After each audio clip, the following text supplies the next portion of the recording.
Bismillahirrahmanirrahim. Assalamualaikum warahmatullahi wabarakatuh. Dan selamat malam. Oke, diperhatikan saya. Sedetik saja Anda tidak memperhatikan saya, maka ada jutaan kata-kata yang akan kalian luput dengan informasi yang saya sampaikan. Perhatikan saya. Di tempat saya berdiri saat ini, perhatikan ya, di tempat saya berdiri saat ini adalah kondisi Anda saat ini. Kondisi mungkin yang lagi galau. Kondisi yang tidak tahu apa yang harus dilakukan tahun 2021. Tahun 2021, apa sih yang saya lakukan? Mungkin kondisi saat ini adalah kondisi yang Anda tidak pengen. Selama tahun 2020 dari Januari sampai bulan Desember, mungkin ada hal yang Anda impikan tapi tidak tercapai.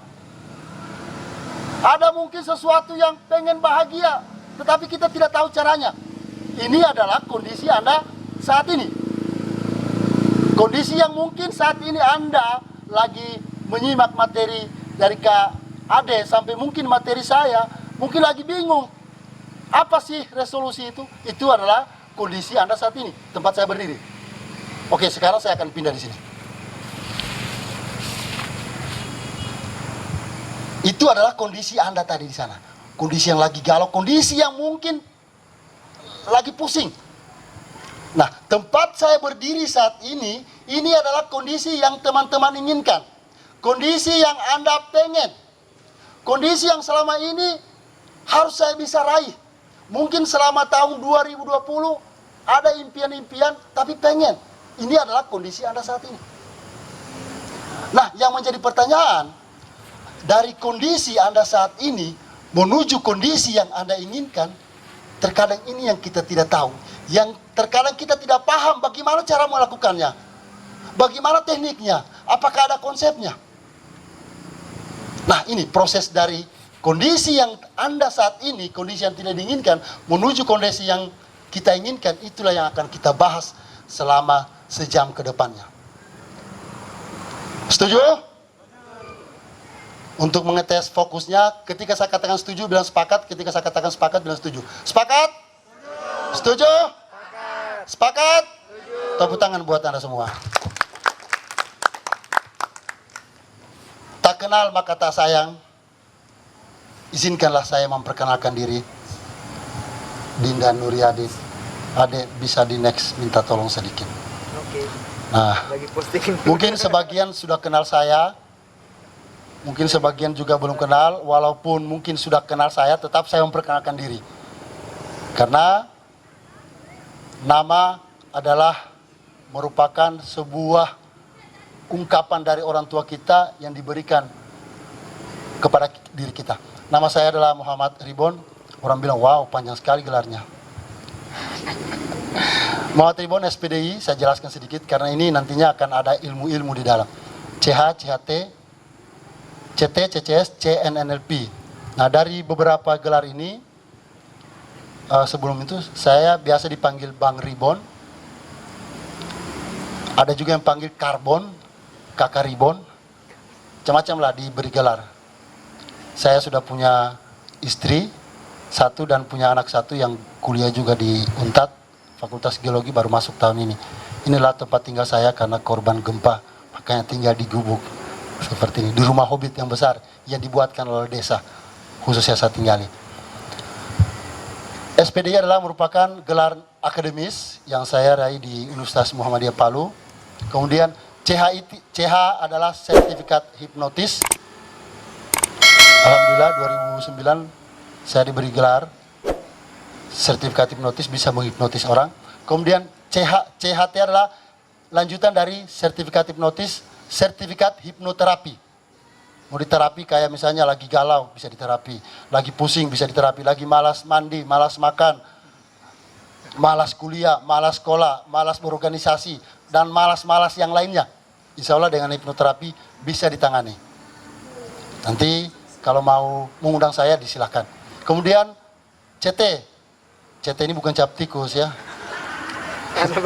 CT adalah sertifikat trainer. Alhamdulillah tahun 2013 saya kemarin mengambil sebuah profesi menjadi seorang trainer. Karena gini, di Palu, walaupun Anda hebat bicara, tetapi ketika kita tidak punya legalitas selembar kertas, maka kita tidak dipandang oleh mereka-mereka di sana. Makanya, kedepannya insya Allah teman-teman juga seperti itu. Tangan dulu. Akhirnya saya niat langsung dengan istri. Bu, saya biasa dengan istri saya panggil ibu. Bu, saya mau ikutin. Apalagi itu ikutin. Bikin habis uang. Apalagi macam-macam lah. Tapi alhamdulillah lambat laun ibu istri saya mengizinkan akhirnya ikut. Saya kemarin di Makassar. Sertifikat trainer. Alhamdulillah sertifikat trainer saya secara nasional. Kemudian CCS. Bukan GGS, ganteng-ganteng sinting, bukan. CCS, sertifikat communication skill. Saya juga memiliki keahlian alhamdulillah dari public speaking, cara berbicara di depan orang banyak. Karena menurut guru saya mengatakan semua orang bisa berbicara, tetapi tidak semua orang bisa berkomunikasi. Karena berkomunikasi punya teknik-teknik dan konsep-konsep tertentu. Sehingga apa yang kita sampaikan bisa masuk langsung di otak kanan. Bisa terserap, masuk ke dalam, turun lagi ke bawah, bukannya sampai di kepala saja. Insya Allah saya spesifikasi saya di sertifikat di training dengan di trainer dengan di communication skill. Kemudian CNNLP, sertifikat Neuro Linguistic Programming. Nah ini agak pusing sedikit dijelaskan. Yang jelas keilmuan ini mempelajari sistem kerja otak manusia. Kenapa orang tidak bisa berhenti merokok? Kenapa orang bisa malas? Kenapa orang kalau sudah semester 7, semester 8 sudah galau kuliah? Kenapa orang biasanya malas mandi? Pas di sekolah, pas dibilang, ada sedikit bau nangka. Oh tidak. Padahal ada. Nah itu yang dipelajari. Bagaimana kita menjadi sebuah habit. Kenapa kita sampai bisa berjalan? Itu semua dipelajari di sana. Kenapa orang bisa melihat, berkedip? Kenapa orang bisa bernapas? Terlepas dari kuasa Allah ya yang saya bicarakan ini. Terlepas dari kuasa Allah. Kita akan di sana dibahas juga bagaimana kita sampai bisa menyukai lawan jenis kita. Bagaimana mereka yang ACDC, itu semua dibahas di sana. Itu kemarin saya juga sertifikat itu. Nah, alhamdulillah selanjutnya saya punya sebuah lembaga namanya Momentum Mind Indonesia. Ini bergerak di bidang training, seminar dan motivasi. Alhamdulillah ada beberapa sudah yang sudah mengundang saya mulai sejak tahun 2010 sampai sekarang. Kemudian saya kemarin juga dapat sertifikat sebagai, saya bukan mengaku-ngaku ya, pakar Hypnolearning Indonesia. Hypnolearning ini adalah teknik dan cara belajar yang tepat dengan menggunakan hipnosis dan NLP. Yang mungkin awalnya Anda belajar 4 jam, cukup dengan menggunakan metode Hypnolearning, cukup 1 jam. Sama hasilnya antara 4 jam dan 1 jam. Kemarin ini hampir semua sekolah se-Kabupaten Donggala dari ujung ke ujung sudah mengundang saya untuk membahas tentang Hypnolearning. Kemudian ini tadi saya alhamdulillah trainer communication skill, cara berbicara di depan orang banyak.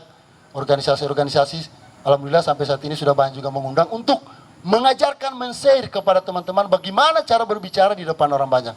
Supaya ketika gemetar seperti ini, lututnya bicara, dengan rambutnya juga seperti ini. Nah itu kita diajarkan semua. Kemudian trainer karakter building. Karakter building bagaimana cara membangun karakter kita yang sesungguhnya. Ini juga saya sering diundang. Kemudian ESK dan Hypno. Motivational leadership. Kemudian trainer outbound. Kemudian yang terakhir adalah re-educator. Re-educator ini adalah semacam bagaimana caranya merubah perilaku seseorang. Ini banyak sekali yang konseling. Sampai tadi hampir ribuan sudah datang konseling dengan saya. Oke, ini masih alamat di Palu saya ini, karena saya sudah tinggal di masa ini. Kalau mau lebih lanjut lihat aktivitas saya, ada Facebook, ada Instagram, kemudian ada Telegram, tapi Telegram sudah tidak aktif. Yang paling penting adalah ada YouTube saya, Bang Ridwan. 1, 2, 3, ada 30 orang, berarti ada penambahan 30 orang subscriber saya malam ini. Dibantu subscribe. Nah, isi YouTube saya itu ada hipnotis, ada outbound, ada misteri, ada vlog, dan lain sebagainya. Kalau sebentar, siapa sih? Ketika cek, siapa sih Bang Ribon ini? Oh, ternyata orangnya ganteng, tapi sedikit hitam. Oh, jelek juga sedikit. Oke, bukan, lanjut, kita lanjut. Nah, inilah yang pernah diundang saya. Kalau sebelah kiri ini saya sudah lupa, kalau ini Bang Berry undang saya, ini peserta 1.200 orang. Ini saya. Ini kepala Bang Berry pernah undang saya. Kemudian ini sekolah SMA Tibo. Ini di SMA 1 Sindue. Ini di SMK. Ini waktu gabung di sebuah organisasi. Sanalah untuk outbound. Karena sampai saat ini saya menjadi fasilitator tetap dari Universitas Terbuka untuk memberikan outbound kepada Universitas Terbuka tiap tahun. Oke, kita next, banyak video-video. Kemudian ada ini dan lain sebagainya, lihat. Ini di Hotel Citra Mulia waktu memberikan training. Next lagi. Ini di Untat. Ini di SMA Karuna Dipa, salah satu sekolah swasta terkaya di Sulawesi Tengah. Kemudian ini di Rumah Sakit Parigi, saya diundang juga di sana membawakan materi hypnobirthing, bagaimana cara melahirkan dengan menggunakan metode hipnosis. Oke, next. Nah, ini lagi, alhamdulillah bisa menghipnotis 1.000 orang sekaligus, bisa. Itu ada, artinya semua itu. Ini di SMA 1 Palu, yang saya lupa banyak. Nah, yang paling ujung ini adalah saya diundang memberikan materi di teman-teman ODA, orang dengan HIV AIDS. Ketika itu ada teman satu bilang, "Bang, kenapa? Boleh enggak Bang Ribon bawa materi dengan teman-teman?" "Oh boleh, saya semangat." Berarti ada lagi yang saya inspirasi. Setelah teman-teman siapa? ODA, apa itu ODA? Orang dengan HIV AIDS. Tunggu dulu. Awalnya saya sempat takut, jangan-jangan HIV ini akan menular dengan cara tatap muka, hanya googling penyebaran HIV. Klik. Oh, setelah saya pelajari, tidak ada. Langsung saya DM, "Free? Oke, siap. Saya siap membantu teman-teman dalam memberikan materi tentang bagaimana memacu hidup supaya kita tidak terlalu terpuruk dengan apa keadaan kita." Itu dia. Ini sebenarnya fotonya sembunyi-sembunyi diambil karena mereka tidak mau diambil video, tidak mau difoto. Ini ada tim saya bilang, "Ambil satu saja foto." Tapi itu pun mukanya sudah agak kabur-kabur. Ini ada mereka paling banyak, ada 27 orang mereka itu ketika itu. Itu teman-teman ODA. Semenjak itu saya bilang kalau mereka undang lagi saya, kayaknya sudah tidak lagi. Bagaimanapun tetap khawatir. Oke, kita next lagi. Oke. Sebelum saya lanjut, ini penting sekali supaya teman-teman tidak ketinggalan dengan materi saya berikan waktu 5 menit. Paling lama 3 menit lah untuk buang air kecil. Seperti itu. Karena ini akan nyambung terus sebab 2 menit saja teman-teman tidak ikuti, maka akan ketinggalan, bingung lagi selanjutnya. Nah, karena alhamdulillah saat ini ilmu ini di kampus, di S1, S2, S3, S5, S5 itu tidak akan teman-teman dapatkan. Hanya di sini saja. Olehnya saya berikan kesempatan untuk silakan pipis selama 3 menit. Oke, disilakan. Berada di ketinggian 8.848 meter di atas permukaan laut. Atap tertinggi di dunia yang saat ini hampir semua pendaki profesional pengen menaklukkan Mount Everest. Dari tahun 1800 sampai tahun 1953, bahwa mitos mengatakan bahwa tidak akan ada pernah orang di dunia, bahkan pendaki profesional pun, yang bisa menaklukkan Mount Everest. Karena menurut data sampai tahun 2000, semenjak ditaklukannya Mount Everest ini, sudah ada korban sebanyak 2000 orang. Pendaki profesional, mereka salah satu resolusi mereka, salah satu target, salah satu impian, salah satu dream adalah pengen ke Mount Everest. Ternyata, kita next dulu. Oke, lanjut. Stop. Pada tahun 1953 ada 2 orang pendaki. Yang satu adalah namanya Edmund Hillary, yang di sebelah kiri, yang di sebelah kanan saya. Yang ini adalah Tenzin Norgay. Mereka berdua lah orang yang pertama menginjakkan kakinya di Mount Everest dengan ketinggian 8.848 mdpl. Tenzin Norgay adalah seorang Sherpa. Kalau di Mount Everest disebut dengan, di pegunungan Himalaya disebut dengan Sherpa. Kalau kita di sini pemandu. Yang memandu si Edmund Hillary. Karena ternyata Edmund Hillary selama 20 tahun dia menurut resolusinya akan bisa menaklukkan Mount Everest pertama di dunia. Sebentar kita akan bahas resolusi seperti itu. Akhirnya pada tahun, di next dulu, next saja dulu, terus, oke stop. Pada tanggal 29 Mei 1953 jam 11.30 waktu setempat, Edmund Hillary asal Selandia Baru dan Tenzin Norgay asal Nepal berhasil berada di titik puncak gunung tertinggi di dunia, Mount Everest dengan ketinggian 8.848 mdpl. Semenjak hari itu semua media ada di dunia meliput mereka berdua. Tetapi hanya sedikit saja yang mewawancarai si Tenzin Norgay, si Sherpa. Karena ketika itu orang yang melangkahkan kakinya tepat di situ adalah si Edmund Hillary. Tetapi ada satu orang reporter mewawancarai si Tenzin Norgay. Dia mengatakan seperti ini. Tapi ini kiasan ya, bukan seperti itu, pakai bahasa Inggris. Seperti itu. Pak Tenzin, bukankah setiap pemandu wisata, setiap Sherpa itu ada di depan kalau jalan? Seharusnya Anda yang berada di titik puncak, karena Anda yang di depan, Edmund Hillary di belakang. Apa kata beliau? Apa kata Tenzin Norgay? Dia mengatakan, untuk menaklukkan Mount Everest ini bukan resolusi saya, bukan target saya. Itu adalah targetnya atau impiannya Edmund Hillary. Makanya ketika selangkah lagi di titik puncaknya, maka dia persilakan Edmund Hillary. Silakan kamu. Setelah Edmund Hillary, kemudian baru kita. Nah, maksudnya apa? Ternyata target, kalau resolusi itu kita konsisten melakukannya, konsisten kita menulisnya, insya Allah. Yang penting kita actionnya dapat, pasti akan kita dapatkan resolusi tersebut. Nah, yang kemudian Tenzin Norgay dia mampu membuat panggung buat Edmund Hillary. Dalam bahasa kerennya itu, dia ada kemampuan untuk mengkader seseorang untuk menjadi lebih baik daripada dia. Nah, seperti itu.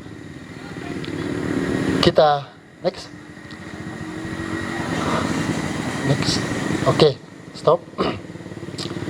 Karena untuk menghormati Edmund Hillary dan Tenzin Norgay, maka pemerintah Nepal pada tahun 2008 memberikan nama pada salah satu bandara yang ada di Nepal yang namanya Tenzin Hillary Airport. Diberikan nama, bandara ini merupakan bandara tertinggi di dunia dengan ketinggian 2.895 mdpl. Mungkin rata-rata gunung di Indonesia di ketinggian itu. Kita baru mendaki-mendaki, di sana ada pesawat. Bayangin aja. Seperti itu. Di 2.895. Noki saja di 2000, belum sampai 2,8 ya. Sekitar 2,6 atau 2,7. Kita bersusah payah naik ke puncak. Di sana ada pesawat. Bayangin aja. Oke, kita next lagi. Nah, di pemerintah Nepal juga untuk menghormati orang yang kedua di dunia menginjakkan kakinya di puncak Everest, maka di desa Namche Bazar, desa yang paling tertinggi di dunia, di ketinggian 3.000 lebih, itu di next, di ketinggian 3.440 mdpl, desa Namche Bazar, maka dibuatlah patung Tenzin Norgay. Itu untuk menghormati mereka berdua, untuk menghormati Tenzin Norgay sebagai orang Nepal. Tenzin Norgay ini adalah sebelah India, sebelah Nepal. Dia meninggal di India. Oke, kita next. Tahu ini apa? Tahu ini apa? HP apa? HP apa? HP apa? Nokia. Sekarang masih ada? Apakah dia mampu bertahan untuk menyaingi HP-HP yang lain? Tidak. Hidup ini, kita jangan sampai kayak Nokia, tidak ada perubahan di dalam hidup. Tahun 2020, Kemudian kita kilas balik 2019, itu saja. Ilmu nambah terus, umur nambah terus, tapi actionnya tidak ada. Itu terus saja yang kita lakukan. Jangan sampai Nokia ini tergerus oleh perubahan. Karena begitu hebatnya Nokia pada tahun 2000-an 98 sampai 2004, makanya MH Ainun Najib mencari istri namanya Nokia Kolopaki. Begitu hebatnya. Oh, Novia sudah ganti. Ini kalau ada ini dia tidak tahu ini Novia Kolopaki. Ainun Najib pun mungkin belum tahu. Nah, ini berarti kalau yang bisa menyahuti apa penyampaian saya berarti setara dengan umur saya. Berarti kelihatan tua. Nah, maksudnya apa? Nokia ketika masa jayanya Apple sudah ada, tetapi Apple itu masih di bawah. Apple melakukan terus perubahan di dalam teknologinya, sehingga sampai saat ini Apple tetap Android, atau mereka tidak mau dikatakan HP Android. Mereka tetap mengatakan bahwa ini adalah Apple, bukan HP. Itu karena mereka mampu melakukan perubahan sehingga sampai saat ini Apple merupakan salah satu handphone termahal di dunia. Bayangkan saja ada HP sampai 80 juta, gila. Mobil second, mendingan saya pakai mobil daripada dia bilang, oh kan pakai HP gaul tapi tidak bisa dinaiki. Nah, seperti itu. Nah, kemudian pada masa itu, mungkin kalau yang seumurannya saya tahu persis, itu ada isi pager merek Motorola. Oh, wah hebat Motorola. Tapi ketika itu kalau di Pulau Jawa yang punya Motorola, yang punya pager itu sebenarnya bawahan, siap menunggu perintah dari atasan. Tapi hebat. Dia tuju begini. Itu bukan pager, apa? Panu. Oh iya, sorry. Jangan terlalu serius. Kita bersenang-senang malam ini dengan tetap mendapatkan ilmu. Next. Nah, semua kebangkrutan dari Nokia tersebut diakibatkan oleh Stephen Elop, CEO Nokia. Dia mengatakan, we didn't do anything wrong, but somehow we lost. Ini bahasa Perancis. Oh ya, bahasa Inggris ya. Ada yang bisa artikan? Kak Ade, artikan dulu. Kita tidak melakukan hal yang salah, tapi entah kenapa kita kalah. Entah kenapa kita kalah. Padahal kita tidak melakukan kesalahan, tetapi entah kenapa kami bangkrut. Itu yang dilakukan oleh si Stephen Elop dari tahun 2010 sampai 2014 ketika itu. Kenapa? Karena dia terlalu percaya diri bahwa apa teknologi yang mereka perjuangkan ini akan bisa menembus pasar dan bisa sejajar dengan HP-HP yang lain. Karena mungkin kalau sedikit, Nokia ini menggunakan Windows. Kalau HP Vivo, Xiaomi, Samsung, mereka rata-rata pakai Android. Itu beda ya, Android dengan Windows. Kalau bingung, ketik, Windows itu apa ya? Nah, seperti itu, diketik saja. Oke, kita nih. Nah, hidup itu harus bertumbuh. Malam ini tanggal 31 Desember, insya Allah umur panjang, besok tanggal 1 Januari. Besok itu adalah salah satu harapan yang paling besar yang akan kita susun pada hari ini. Apa yang harus kita lakukan pada tahun 2021? Supaya hidup ini bukan kayak Nokia, tergerus oleh perubahan, akhirnya mati. Jangan sampai kayak Nokia. Nah, kita sekaya Apple. Apple itu mampu melakukan perubahan-perubahan. Maka perubahan tersebut kita abadikan ke diri kita. Ini sebentar akan kita bongkar bagaimana cara menyusun resolusi, bagaimana cara menyusun target impian yang selama tahun 2021. Supaya kita tidak seperti ini saja. Insya Allah teman-teman di sini hampir 20 orang di 2021. Kalau teman-teman nanti ikuti, kita sama-sama, saya juga akan membuat resolusi tahun ini, karena saya setiap tahun buat resolusi. Tapi resolusi itu memang harus seperti ini. Karena kemarin saya pengen resolusi saya di 2019, pada malam tahun 2019 saya menginginkan anak saya kuliah di Jogja. Saya bilang anak saya juga, tulis resolusi Luna. Saya pengen sekali, ternyata tidak jadi. Saya bertanya, ada yang salah? Setelah saya buka-buka bukunya, ternyata dia tidak tulis. Dia pengen diuntat. Akhirnya tidak sejalan. Nah, kemudian hidup itu harus bertumbuh ya, teman-teman semua, kawan-kawan. Insya Allah pada malam hari ini kita bersama-sama, kita sejajarkan pikiran kita, kita buka pikiran kita bahwa kita tahun 2020 akan berubah secara total di tahun 2021 dengan cara mengikuti resolusi yang akan kita bahas secara bersama. Kita akan tulis, makanya disiapkan buku dengan pulpen. Kita akan tulis bersama-sama sebentar, termasuk saya semua. Supaya kita insya Allah 2021 kita mau jadi apa, kita yang kita pengen, itu semua bisa tercapai. Amin. Supaya ketika tercapai ada orang-orang yang kita bahagiakan di sekeliling kita. Orang tua, istri, anak, sahabat, atau siapapun itu. Itu yang kita pengen. Sepakat? Setuju. Setuju? Sepakat? Setuju. Oke, kita next. Ini perbedaan bos dengan leader. Kalau bos itu di belakang, ayo kamu kerja. Kerja. Kalau kamu tidak bisa kerja, kamu saya pecat. Atau saya akan turunkan gaji kamu, atau insentif kamu saya tidak akan berikan. Itu adalah bos, itu dulu. Sekarang kita ambil gambar di bawah, ini adalah leader, pemimpin. Pemimpin itu harus selalu di depan. Nabi Muhammad pun ketika berperang dia di depan, bahkan sahabat-sahabat Nabi di belakang. Nah seperti itu. Tapi ini kita tidak perlu bahas karena ini hanya sedikit. Kita lanjut ke Ade. Oke, kita lanjut. Setiap dari kamu adalah pemimpin, lanjut saja. Oke, kita next. Oke, stop. Kita langsung masuk. Siapkan pikiran, siapkan pulpen, siapkan kertas. Apa yang saya suruh baru ditulis. Ini tidak perlu ditulis apa-apa yang di dalam.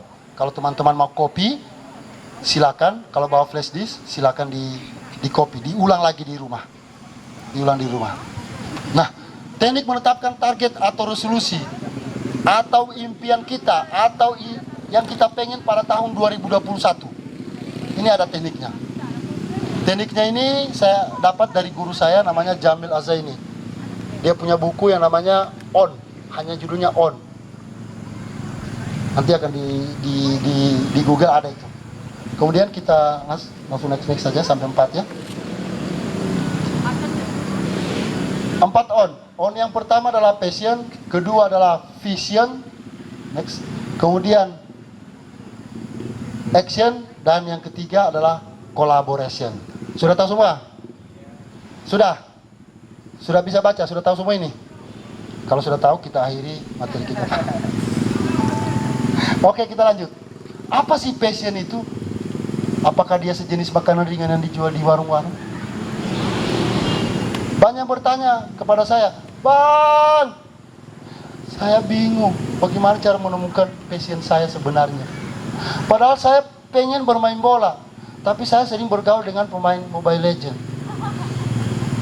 Bang, kenapa ya passion saya kayak gini-gini terus? Nah, passion itu adalah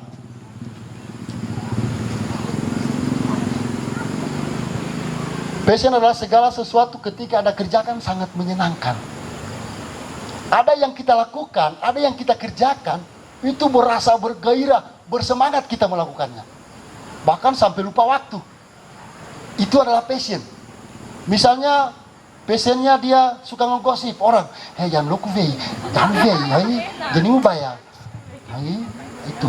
Berarti kalau dia sering melakukan itu, dan dia lupa waktu dengan keluarganya, bisa jadi itu adalah passionnya. Suka gibah, bukan gibah ya. Nah, apa misalnya contoh passion? Passion itu juga segala sesuatu kalau sudah tertanam di dalam diri kita, kemudian ada teman ajak, kita gelisah. Saya harus ke sana, saya harus ke sana. Kita didorong terus. Karena di sana itu, kegiatan di sana itu adalah kegiatan yang saya senangi. Itu adalah passion. Makanya, jangan heran ketika Anda di dalam satu komunitas, organisasi, misalnya 20 orang tergabung dalam sebuah organisasi, ada yang aktif, ada yang tidak, bahkan ada yang entah kemana rimbanya, berarti kita sudah pasti tahu bahwa itu organisasi tersebut bukan passion. Makanya jangan dipaksa mereka. Makanya jangan heran di organisasi itu pasti akan ada yang namanya pro dan kontra. Pasti akan ada namanya selisih paham. Nah, berarti sampai sini passion sudah tahu ya? Sudah? Bungkus? Bungkus passionnya? Sudah paham yang sampai sini passion? Oke kakak adek. Nah, stop dulu, stop. Oke, kembali ulang. Oke, next satu kali lagi. Nah, apa passion Anda? Sekarang saya minta teman-teman tulis 10 passion harus kalau teman-teman pengen hidupnya menjadi lebih baik dari tahun 2001 kita sama-sama. Teman-teman bisa dicarikan, boleh di sini. Teman-teman dari Karama boleh. Kakak Jamal, kakak Rifat boleh ke sini, kakak Arlin. Boleh block note-nya diberikan, masih ada block note? Masih ada? Boleh. Pulpen habis? Ada satu. Kakak Rifat di sini, kakak Rifat. Sini, kakak Jamal kasih tamu, kasih teman-teman di situ. Biar dulu situ dong. Sampai kursi dulu. Kursi dulu. Balikan kemarin di atas kursi. Pulpen sudah tidak cukup ya? Masih ada? Oke. Dek, ya seorang lagi. Ya seorang kolaborasi bersama. Alhamdulillah pada malam hari ini. Mungkin teman-teman nantinya akan mengikuti saja apa materi saya pada malam hari ini. Nanti disimak. Kalau misalnya tertarik, nanti bisa di copy materinya. Nanti akan dibuat di rumah saja. Supaya di tahun 2021 kita tahu apa target dan resolusi kita yang akan kita capai. Oke, selanjutnya tulis minimal 10 apa kelebihan Anda, apa passion Anda, apa.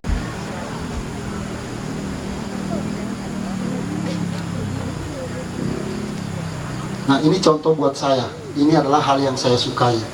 Ini adalah kelebihan saya. Saya senang berbicara di depan orang. Kemudian saya suka berorganisasi. Saya suka berdiskusi, saya suka berdagang. Saya suka belajar. Saya suka memotivasi orang lain. Saya senang memberi solusi, senang buat video. Senang membaca buku, pengembangan ekonomi kreatif, dan senang merencanakan sesuatu. Itu adalah passion saya. Kalau ini saya lakukan biasanya, istri saya marah-marah biasanya. Tajam-tajam marah dia. Itu karena passion saya sudah sangat melekat. Nah, untuk teman-teman, bisa ditulis apa 10 kelebihannya. Apa ya? Apa dia? Kreatif itu cuma itu contohnya. Dong. Saya tahu sama jadi. Ditulis saja, jangan mana yang keluar ditulis. Ingat, setiap orang pasti beda-beda passionnya. Mungkin suka bergadang, suka minum kopi, senang kalau tidak ngopi sehari itu pusing, itu ditulis. Senang berkumpul dengan sahabat-sahabat, senang dengan fashion. Kalau tidak pakai baju dalam satu hari, dia tidak senang. Oh ya, harus pakai baju ya. Ditulis minimal 10. Saya sebenarnya ada sekitar 20-an. Saat ini saya tampilkan hanya 10 dulu. 10 kelebihan. Ini malam tanggal 1 Januari kita melakukan impian, kita menulis sebuah resolusi atau cita-cita yang terukur. Terukurnya apa? Dengan cara menulis seperti tadi. Karena begini, terkadang apa yang misi kita, apa visi kita, apa cita-cita kita, terkadang tidak sesuai dengan passion kita. Makanya sering orang gagal dalam menentukan sebuah impian. Banyak sekali begitu kejadiannya. Visi adalah impian yang kita sesuaikan dengan passion kita. Apa yang kita pengen di tahun 2021 sesuai dengan apa hobi kita tadi. Yang kita lakukan tanpa bisa dibayar, tanpa dibayar pun dia bersedia. Seperti saya. Saya kalau disuruh berbicara 2 hari 2 malam saya ladeni. Karena apa? Karena itu adalah hobi saya berbicara. Karena hobi saya berbicara, maka visi saya harus menjadi trainer yang lebih profesional di tahun 2021. Karena selama ini sudah 10 tahun saya diundang untuk mentraining di bank-bank, di corporate yang ada di Sulawesi Tengah. Nah, itu maksudnya. Oke, kita next.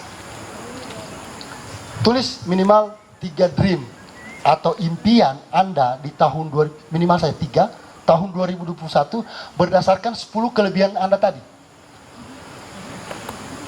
Apa yang ingin capai? Tapi harus spesifik. Bang, Mimpi saya pada tahun 2021, saya pengen menjadi orang yang baik dan benar. Maksudnya seperti apa? Tuhan bingung. Apa sih yang dia minta ini? Nah, harus spesifikasi. Misalnya gini, contoh ya. Resolusi tahun 2021, saya pengen punya mobil. Ketika pengen punya mobil, ini masih umum. Mobil kan banyak. Ada mobil dump truck, ada mobil mainan, ada mobil Avanza, dan lain sebagainya. Harus spesifikasi, mobilnya apa? Misalnya mobil Avanza. Avanza masih umum. Avanza itu banyak warnanya. Ada hitam, putih, dan sebagainya. Kita spesifikasi lagi. Oh, warnanya warna hitam. Warna hitam kan banyak.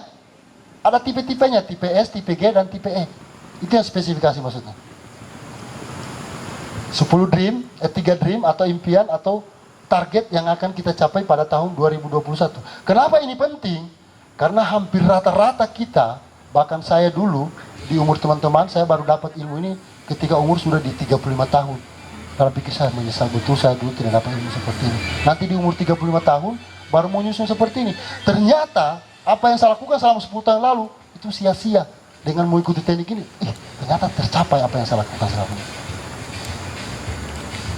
Oke, kita next. Nah, ini adalah contoh impian saya ya di 2021. Kalau di situ 3, teman-teman, kalau misalnya baru dimulai, cukup 3. Boleh 2. Tapi jangan juga 1. 2 atau 3. Kalau misalnya mampu di 5, karena sebentar kita akan bahas di action. Apa yang harus kita lakukan setelah menetapkan resolusi, setelah menetapkan target, setelah menetapkan dream. Oke, kita lanjut terus. Sampai di 7, 6 kali. Oke, stop. Kembali dulu.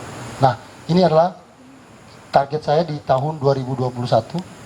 Saya pengen ikut trainer bootcamp and contest Babe Jamil Azaini, neneknya trainer Indonesia. Insya Allah saya punya resolusi untuk tahun 2021. Karena setahun itu ada 3 kali trainingnya. Itu di training selama 3 hari 3 malam di Cidahu, Bogor. Itu insya Allah tahun 2021 saya akan lakukan itu. Kemudian impian selanjutnya saya melakukan kelas lanjutan hipnosis. Karena hipnotis tadi baru kelas 2, istilahnya kelas 2, CH kelas 1, CHT kelas 2, CI adalah sertifikat instruktur. Ketika saya punya sertifikat instruktur, maka saya berhak orang kedua di Sulawesi Tengah mengajarkan hipnosis secara kelas, secara profesional. Itu harus saya kejar lagi tahun 2021. Tetapi kita tidak tahu bulannya kapan. Yang jelas resolusi itu tahun 2021. Itu yang saya lakukan. Kemudian menginspirasi dan mengkader 1 juta orang. Selama hampir 10 tahun saya sudah diundang training. Saya sudah hampir setengah juta sudah orang yang pernah saya motivasi dengan training. Itu secara umum, kayak 1 juta ini secara umum selama 10 tahun. Kemudian tahun depan saya buka konseling gratis, coaching seperti tadi itu. Ada yang galau, ada yang sakit hati. Bang, kenapa hidup saya seperti ini terus? Padahal gaji saya ini 2 juta 1 bulan. Kok habis begitu saja? Ini ada konselingnya. Bang, habis diputusin saya. Kenapa?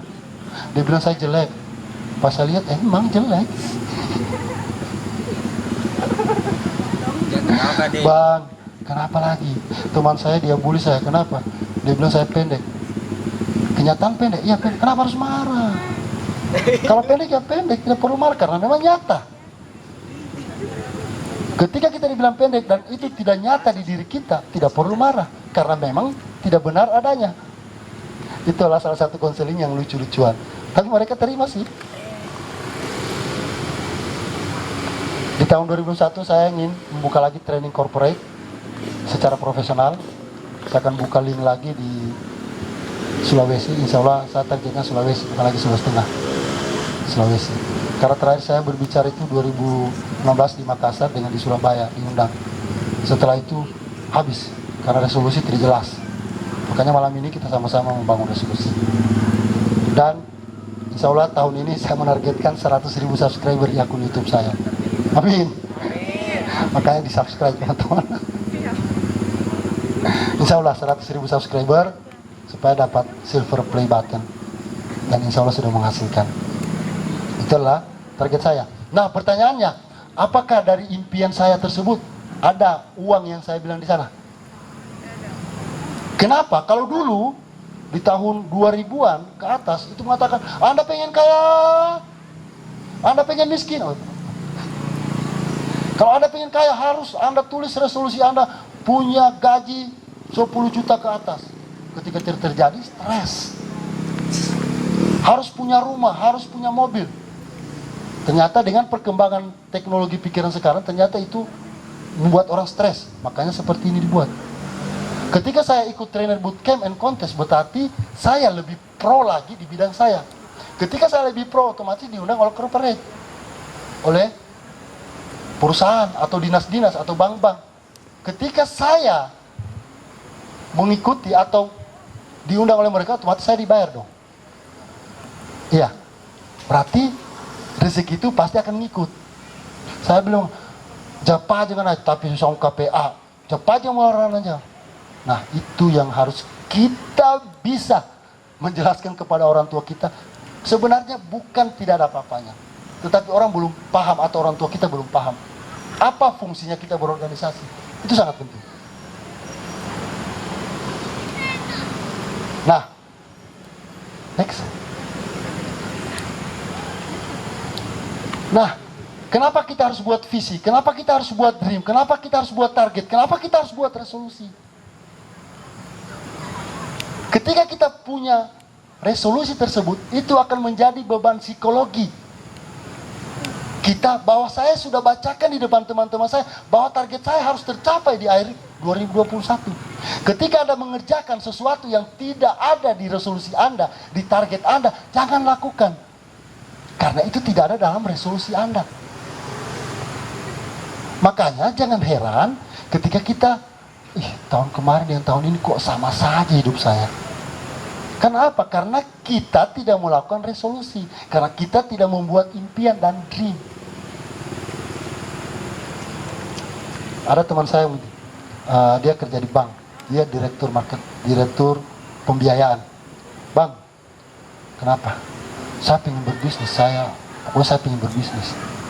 Pertanyaannya, sudah sampai di mana kamu, impian kamu? Pokoknya hanya di mulut saja. Terus apa yang kamu lakukan? Belum tahu. Tapi pengen saya menjadi seorang pengusaha. Nah, guru saya mengatakan,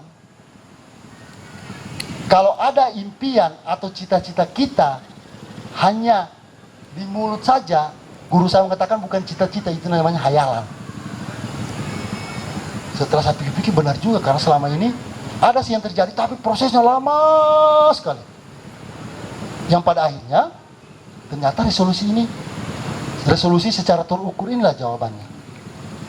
Hanya teman saya katakan, Bang, saya jawab begini, kalau mau Anda menjadi seorang pengusaha, maka Anda harus keluar dari bank. Dia bilang, gila, orang anak istri saya makan apa? Artinya apa? Dia pengen menjadi menjadi pengusaha, tapi dia tidak ada passion untuk menjadi seorang pengusaha. Passionnya dia kerja di kantoran, makanya susah dia akan keluar dari pekerjaannya sebagai karyawan bank. Nah, itu maksudnya passion itu. Harus dihubungkan antara passion dengan visi, supaya kita tidak galau apa yang akan kita lakukan pada tahun 2021.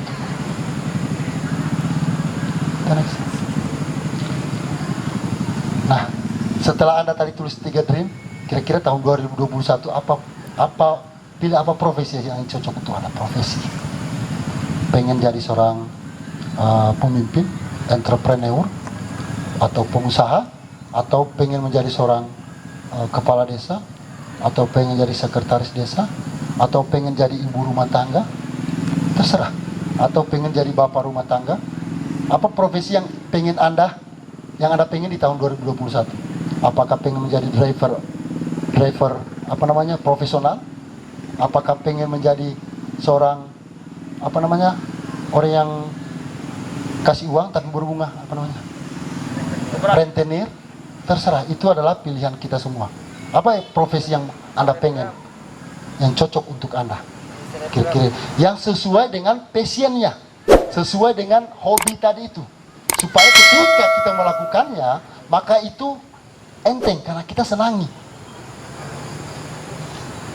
Contoh saya, misalnya kalau buat outbound, saya bisa hampir lupa biasa di perusahaan-perusahaan itu ketika saya diundang untuk melakukan outbound, saya biasanya waktunya 1 jam sampai melor sampai membengkak, waktunya sampai 2 sampai 3 jam. Saya juga bingung, mereka juga tidak berhentikan.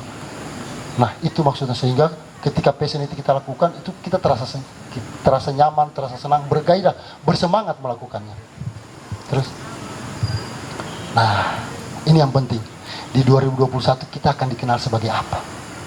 Jangan nanti ketika di googling, misalnya dicari, oh Bang Ribon itu siapa? Oh, seorang trainer. Oh, dia bisa hipnotis. Oh, dia bisa memotivasi orang. Oh, ternyata dia bisa berterapi sedikit orang. Oh, seorang Ribon itu, oh ternyata dia seorang pengusaha. Ketika di googling, jangan nanti di googling, lolo. Wah, untuk si baga bayang makasih. Diklik lagi. Wah, topo indah dulu makasih bayar ini indah. Di 2021 kita tetapkan diri kita. Kita mau dikenal sebagai apa? Supaya jelas. Jangan kita dikenal sebagai troublemaker. Jangan nantinya ketika diklik si Fadila, Mas, wih mantap. Oh ternyata dia pernah di Tanah Sanggamu. Ternyata dia pernah di sini. Ternyata dia pernah melakukan hal ini. Ternyata itu yang kita pengen. Jangan sampai kita meninggal, kita menjadi bahan pembicaraan orang dari sisi negatif. Nah, upaya lu mati. Syukur tuh ya Allah, syukur. Alhamdulillah mati. Jangan sampai kita diberikan komitmen seperti itu terhadap orang yang kita tinggalkan. Jangan ketika kita meninggal tadi, saya mati. Alhamdulillah, troublemaker nama temo. Si pembuat onar sudah mati. Jangan sampai kita seperti itu. Makanya di tahun 2021 kita dikenal sebagai apa? Misalnya tiba-tiba kita dikenal sebagai pembawa perubahan untuk perempuan-perempuan yang ada di Batu Suya, untuk toaka saya yang alhamdulillah pada malam hari berpartisipasi membawa adik-adik kita mau belajar pada malam hari ini. Tepuk tangan dong buat teman-teman. Ketika dikenal toaka saya sudah lupa namanya, diketik namanya, dia ini suka berorganisasi di KPA. Oh dia ini kalau di Lalimpala, gila. Pokoknya hebat. Kita sering disanjung oleh orang. Bahkan ketika kita meninggal, kita lalu pempuyan loh. Pokoknya kalau kita lalu di KPA, apa yang kita minta, semua tidak ada. Apa yang kita minta, pasti ada dia. Walaupun mungkin tidak ada dalam dirinya, orangnya luar biasa. Dia selalu membuat kita termotivasi dan lain sebagainya. Itu yang kita pengen. Apa? Anda dikenal sebagai apa nantinya di 2021? Bisa juga, saya nanti dikenal sebagai suaminya si A. Boleh. Kalau ada yang pengen seperti itu. Saya pengen dikenal kalau masih SMA. Saya pengen dikenal di 2001 bahwa saya adalah seorang ketua OSIS. Saya sekretaris OSIS, saya ketua himpunan, saya ketua organisasi, saya ketua dan lain sebagainya. Nah itu ditulis. Pasti sudah ada gambaran, sudah banyak contoh. Nah, pertanyaannya tadi, setelah Anda tulis 10 kelebihan Anda, 3 hal yang Anda kerjakan bergairah, 3 hal Anda kerjakan bersemangat, 3 hal yang Anda kerjakan itu sangat baik dibandingkan dengan yang lain. Ketika Anda bekerja, Anda lupa waktu, bahkan Anda bekerja tidak dibayar pun, Anda mau. Nah, pertanyaannya, apakah passion tadi itu sudah selaras dengan visi Anda? Kalau tidak selaras, jangan bingung, jangan heran. Di 2021, maka kita galau. Sudah selaraskah hal seperti itu? Oke, kita next. Nah, kita selanjutnya setelah passion kita sudah ada. Passion saya suka berbicara di depan orang banyak. Visi saya pengen menjadi seorang trainer di bidang pemberdayaan diri. Saya pengen menjadi hipnoterapis. Itu adalah visi saya. Nah, apa yang harus saya lakukan setelah visi tadi berdasarkan passion? Apa yang harus kita lakukan selama 2021 demi terwujudnya impian kita ini? Oke. Ada yang mengatakan ilmu tidak akan mengubah hidup Anda, yang mengubah hidupmu action berdasarkan ilmu. Buat apa kita punya ilmu banyak tetapi actionnya kecil? Buat apa kita selalu mencela-mencela seperti saya kalau kedepannya saya tidak punya action? Tidak ada gunanya. Malam ini mungkin akan menjadi saksi bersama bahwa tahun 2021 kita yang hadir pada malam hari ini, alhamdulillah kita naik satu level dari teman-teman kita yang tidak ikut kegiatan ini. Amin. Tepuk tangan dong buat anda semua.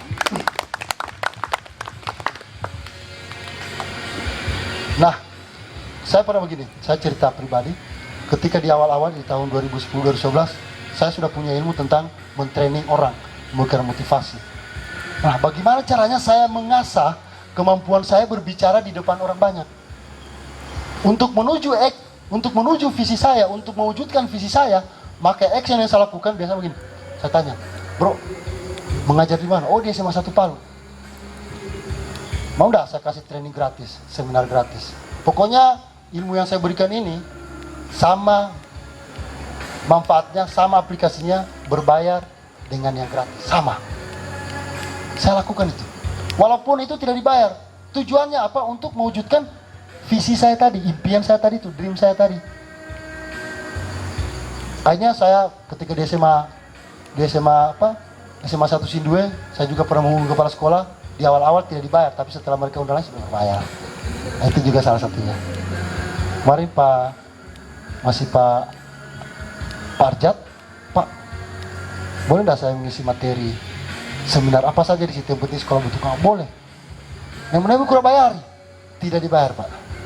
Saya siap men-share ilmu yang saya miliki kepada adik-adik saya di SMA 1 Sindue. Saya hanya waktu diberikan 1 jam. Pak Arjat ada di depan. Hanya Pak Arjat awalnya hanya membuka, terus dia nempel pantatnya mengikuti materi. Awalnya 1 jam, jadi 3 jam.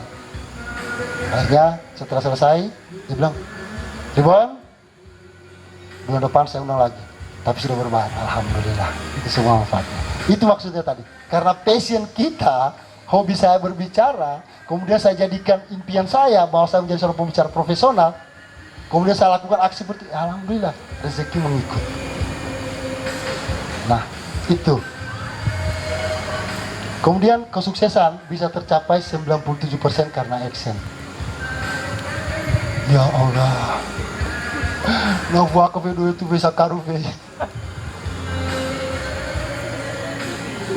Berdoa tanpa action, nonsense. Albert Einstein mengatakan, hanya orang gila mengharapkan hasil yang berbeda dengan menerapkan dengan menerapkan aksi yang sama.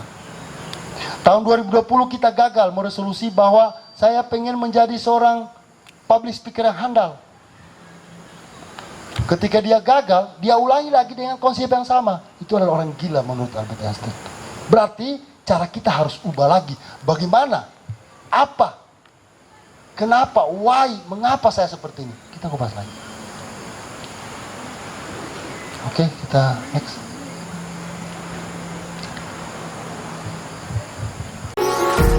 Empty hearts and neon lights, they're playing with my mind. Gotta get out of here tonight.